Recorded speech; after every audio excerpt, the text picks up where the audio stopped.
Ji stood in the shadows, watching the woman who had once been cradled in Liu Bang's palms, now with her head shaved bald as a melon, an iron collar around her neck, hunched over a mortar pounding rice. The sticky rice paste clinging to the stone mortar dripped with sweat, much like the filthy water flung in her face by prison guards. In the Pei County jail all those years ago, everyone cursed Liu Ji as the most vicious queen in history. But who remembered that this same woman who turned concubine Qi into a human pig had once been a gentle wife trudging across icy rivers to bring her husband meals in winter? Liu Ji's life had been steeped in bitterness since the day she married Liu Bang. The Liu family were the richest in Pei County. She was a pampered young lady, yet her father forced her to marry the 40-year-old local official of Sisui, a man drowning in wine debts. With an illegitimate son Liu Fei in tow, on their wedding night, a drunken Liu Bang collapsed onto the bed. Liu Ji touched her silk dowry quilt,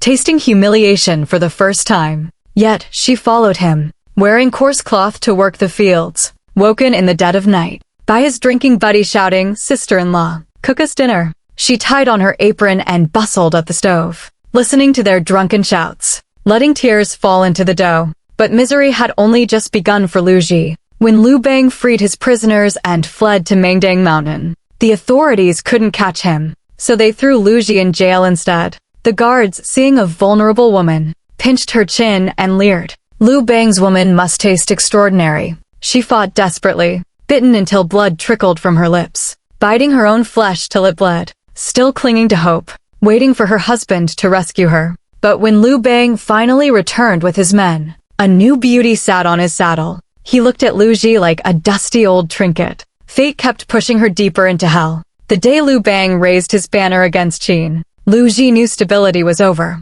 But not like this. When Chu forces stormed Pei County, she clutched her children tight, even protecting her husband's illegitimate son. For the next 2 years and 4 months, she became a hostage in Xiang Yu's camp, chained and dragged from place to place, baked under the Gobi sun in summer, shivering in haystacks with her children in winter. When military rations ran low, soldiers gnawed on hard biscuits, while she licked crumbs from her children's lips, tortured daily by angry soldiers. Yet she still cared for Liu Bang's family, even his lovers and illegitimate children. The coldest moment came on Xiang Yu's platform, where she and her children were pushed forward as living targets. Facing Liu Bang's army across the field, she could see his commander's flag fluttering, but not his face. The earth stove smoldered beneath the platform. Raging flames licked the pot bottom. Boiling water churned like a monster's maw. Xiang Yu threatened to boil them alive. She clamped her hands over her children's eyes,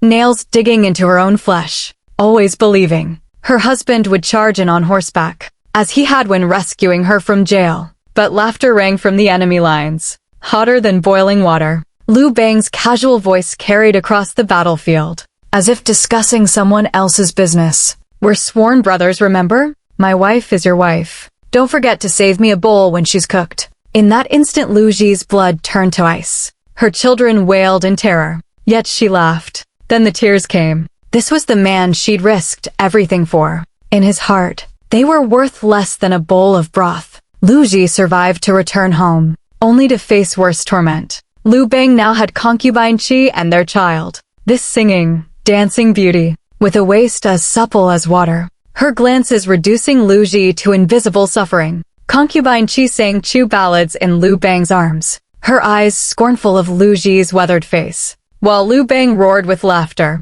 clutching his new love, utterly ignoring the wife who'd suffered for him. Liu Ji nearly got expelled from camp by that arrogant concubine Qi. What drove Liu Ji mad was concubine Qi's plot to replace Liu Ying, with her son Liu Ruyi as crown prince. Liu Bang wavered, watching his son Liu Ying tremble behind pillars. Tears she'd held back in jail finally turned to poison in her heart. She knelt before Zhang Liang, banging her head till bruises bloomed, begging for the strategy of the 4 sages of Shangshan. She took initiative to eliminate disliked generals for her husband, her hand steady as stone when lifting teacups. While screams echoed outside, she was no longer the woman who wept in fear. Only by being ruthless could she protect her children. When Liu Bang died, Liu Ji's ruthlessness burst like a dam. First she shaved concubine Qi's head, forced her into prison garb to pound rice, But that fool kept singing, "My son is a king, yet I'm a slave,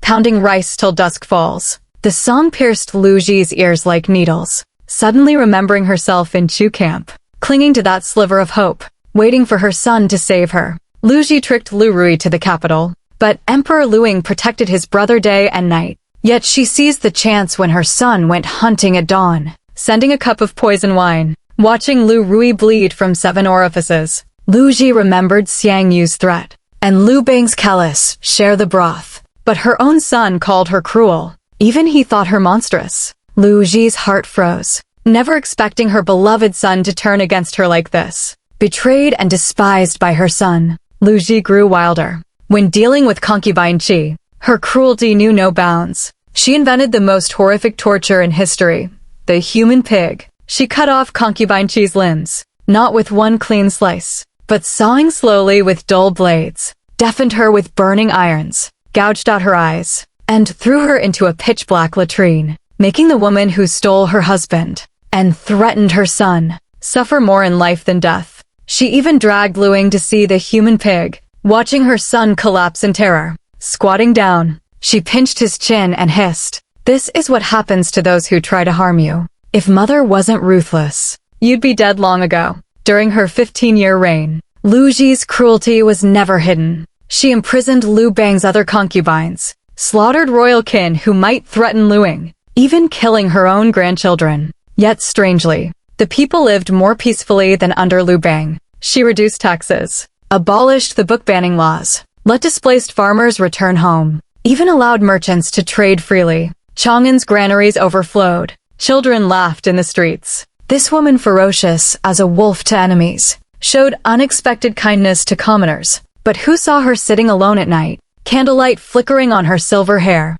her fingers tracing the wooden hairpin Liu Bang gave her long ago, the tip worn smooth from years of handling? She remembered the fields of Pei County, carrying a lunch basket, seeing Liu Bang hoeing in the sun, looking like a man who'd settled down. In 180 BC, Liu Yi lay on her deathbed, still rasping orders to Liu to seize military power. She knew she'd made too many enemies. Those royal meritorious officials were already waiting for her to close her eyes. But the Liu clan, dam she'd built with all her strength, couldn't hold back the flood of revenge. After her death, Zhou Bo and Qinping led imperial guards into Weiyang Palace. The Liu family was slaughtered to the last member. Today, in Pei County Museum, stands a bronze mirror said to belong to Liu Yi, its surface pitted and worn, yet still reflecting 2 images. 1. The country girl delivering meals on Pei County fields, her skirt muddy but smiling brightly. 2.